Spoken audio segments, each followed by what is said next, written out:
بسم اللہ الرحمن الرحیم۔ السلام علیکم dear students, welcome to note support. Students, آج کی اس ویڈیو میں ہم 11ویں جماعت اردو اس میں سبق نمبر 1 کریں گے۔ سبق نمبر 1 جو ہے وہ ایک نظم ہے اور اس میں ہم نظم کا خلاصہ کریں گے۔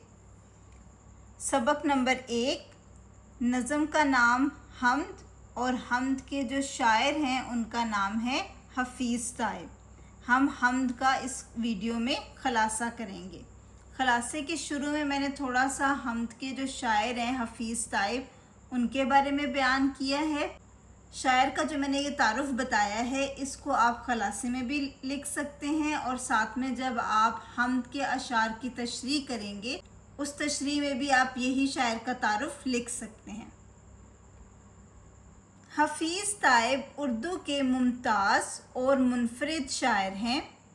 انہوں نے حمدیہ اور نعتیہ شاعری کو فنی نزاکت اور روحانی لطافت کے ساتھ پیش کیا ہے۔ ان کے ہاں خیالات کی پاکیزگی اور جذبات کی شدت پائی جاتی ہے۔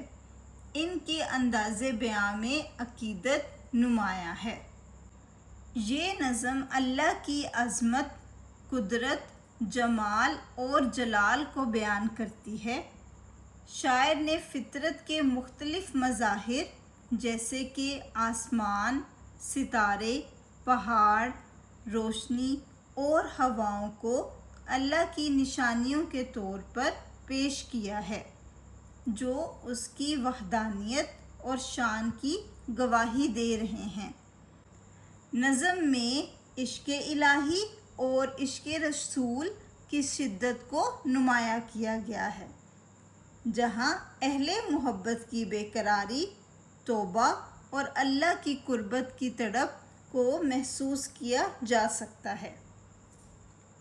شاعر نے اللہ کی رحمت کو ایک پوشیدہ موتی کی طرح قرار دیا ہے جو کائنات کے ہر گوشے میں لکھی ہوئی معلوم ہوتی ہے۔ یہ نظم مجموعی طور پر اللہ کی قدرت اور انسان کی روحانی جستجو کا حسین امتزاج ہے جو قاری کے دل میں محبت، عقیدت اور غور و فکر کے جذبات پیدا کرتی ہے۔ اوکے اسٹوڈنٹس، یہ ہم نے آج نظم حمد کا خلاصہ کر لیا ہے۔ اسی طرح سے اس چینل پہ آپ کو 11ویں جماعت اردو کے تمام اسباق کے خلاصے مل جائیں گے۔ So please like the video and subscribe the channel. Thank you.